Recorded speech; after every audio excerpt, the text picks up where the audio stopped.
Bonjour les Taurus, ici Apollo, ravi de vous retrouver sur ce nouvel épisode de Trend Analysis, notre point de marché du vendredi. Le but ici, c'est d'analyser pour vous les graphiques sur les actifs majeurs pour vous donner la vision et les zones importantes. Donc ça vous fait gagner du temps, ça vous permet de transformer vos investissements sur les marchés en rentabilité concrète. Donc si vous êtes nouveau sur la chaîne, déjà, bienvenue dans la famille. Abonnez-vous pour rejoindre l'aventure Taurus Analysis. Rejoignez également le canal Telegram via le lien en description pour encore plus de valeur au quotidien. Et on est parti. Avant de passer sur les graphiques, point important au niveau du contexte économique, ce que vous devez retenir, c'est que la semaine prochaine va être extrêmement clé pour les marchés, notamment ce mercredi 30 juillet 2025, puisque on va avoir la prochaine réunion du FOMC. Donc à 20h heure française exactement, on va avoir la décision de la Fed sur les taux d'intérêt qui va tomber. On a des analystes qui nous donnent des prévisions à 4,5 avec un chiffre précédent à 4,5. Donc ça veut dire quoi? Ça veut dire qu'ils s'attendent à un maintien des taux d'intérêt, ok? Mais en contrepartie, ce qu'il faut comprendre, c'est qu'on a un président américain, donc Donald Trump, qui actuellement fait pression sur la Fed, sur Jérôme Powell, pour faire baisser ses taux d'intérêt sur cette fin du mois. Donc si on a effectivement une baisse des taux et qu'on a des prévisions d'un maintien des taux, ça va avoir un impact énorme puisqu'on aura une baisse des taux surprise, ce qui va pouvoir créer de la volatilité sur le marché et potentiellement pousser les actifs risqués, donc notamment les actions, les cryptos, vers une continuation haussière de leur bull market. La Fed se dit actuellement data dépendante pour prendre cette décision justement sur les taux d'intérêt. Donc ça veut dire quoi? Ça veut dire qu'elle va porter une attention particulière sur les prochaines données économiques qui vont tomber, notamment la confiance des consommateurs, les nouvelles offres d'emploi, le PIB, juste ici, le PCE Core, la création d'emplois non agricoles qui va avoir un impact énorme également, le stock de pétrole brut, etc., etc. Donc ça, quel impact ça peut avoir pour les prochains jours? Tout simplement des marchés qui retiennent leur souffle, qui temporisent jusqu'à l'arrivée de ces prochaines données. Au niveau des graphiques, donc en commençant par Bitcoin, on a un Bitcoin qui temporise sur le niveau psychologique des 120 000 $ dont je vous parlais depuis un moment. On peut voir qu'on a eu la semaine dernière un rejet de ce niveau clé. Ok, on est venu réintégrer et clôturer en dessous. Et finalement, on a actuellement un retracement de cette dernière structure haussière qui s'est formée depuis qu'on est venu casser les ATH sur ces niveaux. Donc, à quoi on peut s'attendre ici? Tout simplement à venir temporiser et contracter sur cette zone de fair value gap qu'on a créée sur ces niveaux. On peut évidemment venir continuer de retracer avec le prochain niveau de support clé qui va se trouver au niveau des mèches juste ici, donc sur les 112 000 $ environ. Maintenant, c'est pas obligatoire et on pourrait tout très bien avoir un prix qui soit retenu justement par ce niveau de déséquilibre. On a été chercher la liquidité sous le point bas de la semaine dernière, vous voyez, et donc, en cohérence avec ce que je vous ai expliqué au niveau fondamental, on pourrait avoir une contraction de la volatilité dans ce range autour des 120 000 $ avant de voir un Bitcoin continuer tranquillement sa tendance haussière, son bull market qu'on a démarré depuis les plus bas, depuis ces niveaux-ci au début de l'année 2023. L'Ethereum qui revient en force ces dernières semaines, c'est le moins qu'on puisse dire, avec une très belle expansion là depuis ces 4 dernières semaines de quasiment 80%, ok. Et si on prend vraiment depuis les points bas, depuis la dernière prise de liquidité significative ici, on est sur quasiment 1x3 sur Ethereum, donc c'est juste magnifique. Donc pour rappel, on avait cette structure majeure qui s'est formée, ok, depuis le point bas du bear market sur 2022. On est revenu dans la zone de retracement profond, ok, entre les 0,886 et les 0,786 ici, ok. Donc je vous avais vraiment parlé de ce niveau-ci très important, cette chute qu'on a eue sur le marché, tout simplement une manipulation de marché pour aller chercher les niveaux clés de liquidité. On vous avait également fait une vidéo le 17 avril exactement, on était sur ces niveaux-ci pour vous expliquer tout simplement que là, Ethereum, les probabilités qu'il reparte sur des plus hauts étaient extrêmement élevées.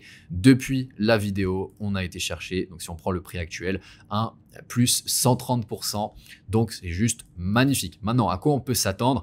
Vous voyez, on est sur cette zone ici de résistance, ok, donc c'est tout à fait normal de voir Ethereum finalement consolider un petit peu, retracer dans ce dernier déséquilibre, temporiser. on a eu également l'inversion de ce dernier bloc, hein.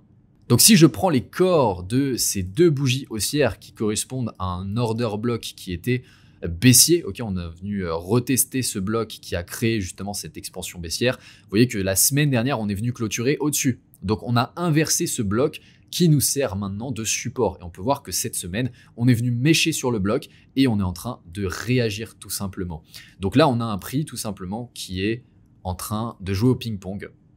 Ici, de temporiser entre ce niveau de résistance et ce niveau de support. On peut s'attendre tout simplement à partir de la semaine dernière à pouvoir aller chercher des nouveaux plus hauts. Maintenant, le scénario de revenir un petit peu plus bas dans ce déséquilibre, donc même chose que sur Bitcoin finalement, n'est pas à prendre à la légère entre guillemets, puisque ça serait tout à fait sain en fait de revenir dans ce déséquilibre, prendre appui pour repartir sur des plus hauts, sur des nouveaux ATH. Quoi qu'il en soit, l'Ethereum est extrêmement bien parti pour aller chercher des nouveaux sommets historiques.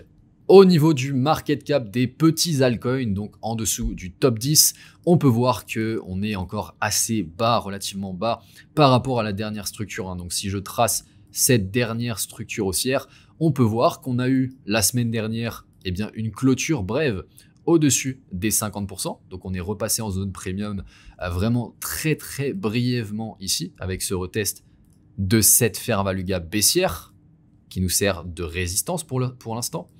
Et on est venu réintégrer en dessous. Donc actuellement, on est revenu en zone discount de cette dernière structure haussière. Donc si on refait un petit peu le bilan de ce qui s'est passé, on est revenu en zone vraiment de retracement profond, hein, ici, prendre cette liquidité.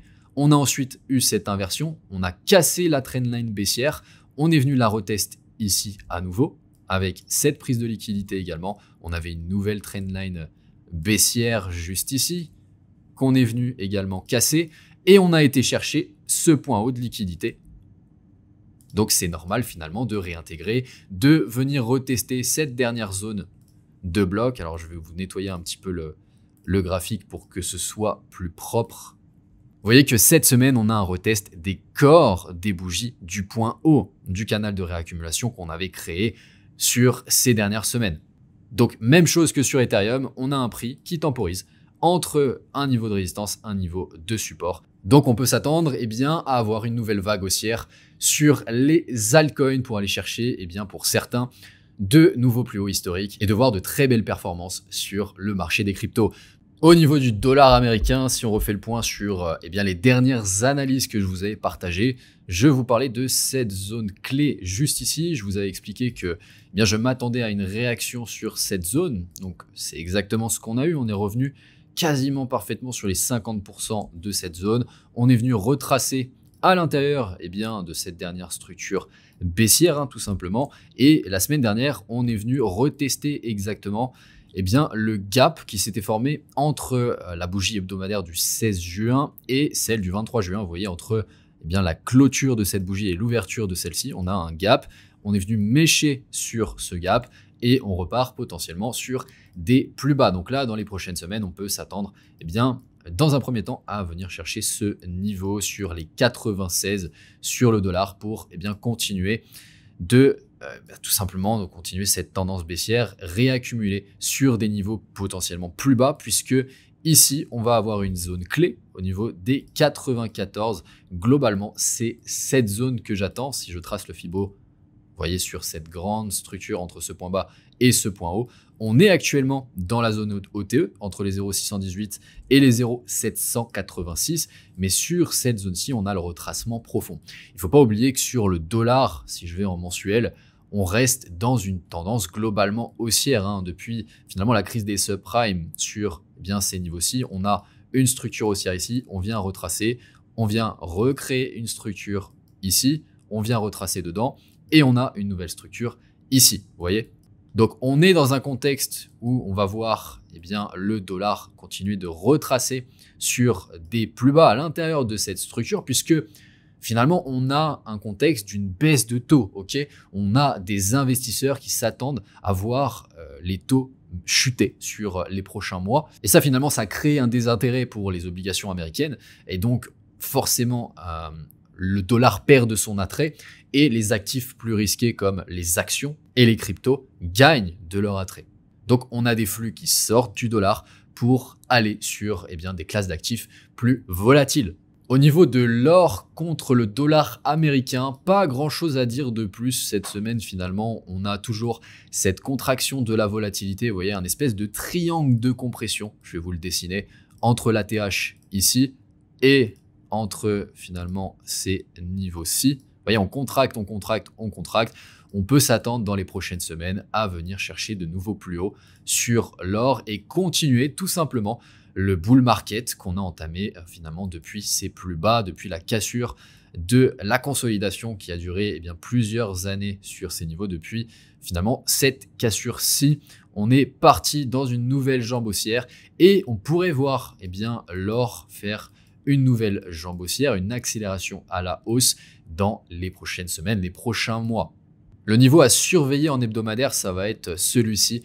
À partir du moment où on va venir clôturer au-dessus de ce niveau, et même le niveau ici du corps de la semaine du 16 juin, on va pouvoir avoir un premier signal pour marquer une potentielle expansion, une continuation haussière. Et pour finir, donc au niveau du S&P et du Nasdaq, vous voyez que globalement, c'est les mêmes graphiques sur les indices boursiers américains.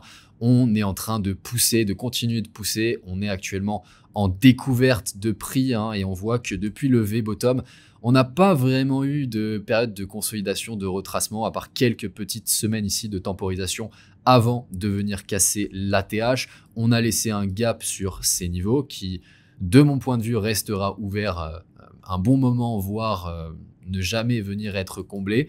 Et on a finalement ici une fair value gap à surveiller sur ces niveaux-ci.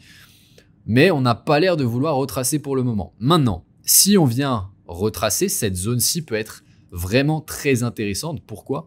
Parce qu'on a une confluence ici entre finalement l'ancienne ATH ici, la fair value gap dont je viens de vous parler. On a les points bas ici des 2 dernières semaines qui est une zone de liquidité marquée. On a également un gap ici avec le VI, le volume imbalance entre la clôture de la bougie du 23 et l'ouverture de la bougie du 30.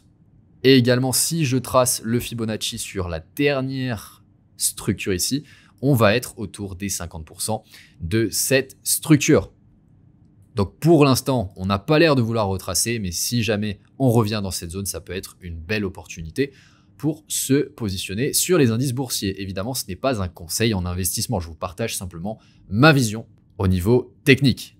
Les Taurus, c'est la fin de cet épisode. Laissez un like à la vidéo si elle vous a aidé. Abonnez-vous à la chaîne pour rejoindre cette aventure avec nous. Sur ce, je vous souhaite un magnifique week-end. Je vous dis à la semaine prochaine. C'était Apollo. Ciao, ciao.